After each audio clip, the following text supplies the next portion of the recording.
Yun mga boss, so meron tayo ditong Jordan 1 Chicago na i-restore natin mga bossing. Ay i-repaint pala mga boss. Yun, restore na din yun mga bossing. So i-repaint natin yung outsole niya. Yun mga boss. Grabe na to mga bossing. Pakita ko sa inyo mga boss kasi na-expire na talaga. Kita nyo na yung mga crack. Pakita ko sa inyo mga bossing. Ito yun mga boss, oh grabe na yung crack. Yun, grabe na yung crack. So, expire na talaga siya mga boss, pero pwede pa itong suotin. Ayan mga boss. Grabe na yung crack niya, oh. Yun, grabe na yung crack. So, ang ipapakita ko sa inyo ngayon mga boss, yung isa nito kasi yung isa nagtry na repaint ko na pero hindi pa tapos. First coating pa lang siya mga boss. So dapat siguro dito mga 3 coat ito mga boss para pumuti talaga tapos mawala-wala yung mga crack niya. Yun, ito yung Jordan 1 Chicago mga bossing off-white. Yung Jordan 1 Chicago off-white. Tapos yung dito naman yung mga boss, yung dragging yung mga boss, ni-repair na yan mga boss. So napakaluma na sapatos na to mga bossing. Kita nyo naman yung mga crack niya. Kita nyo naman, no. So, isa ito sa mga collection ko mga boss. So, collection ko lang to.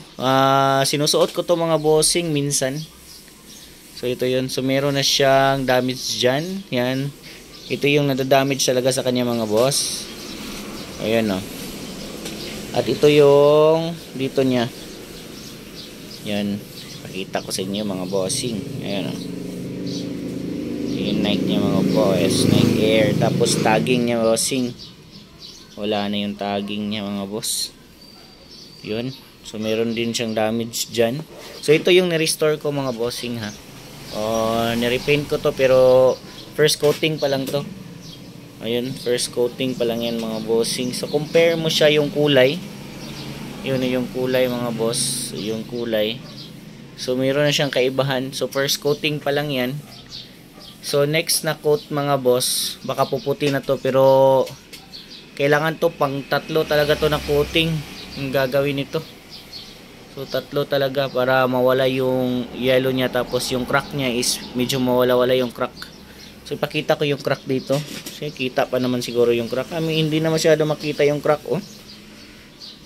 So 3 coating yan. So patutuyuin muna natin to mga bossing. Ayan. So next mga boss, yung ibibigay ko ng sapatos mga boss, ipopost ko na lang again. So para meron na naman tayong maibigay na sapatos.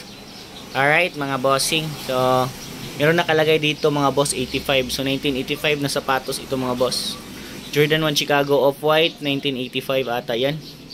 So yan na yun mga boss.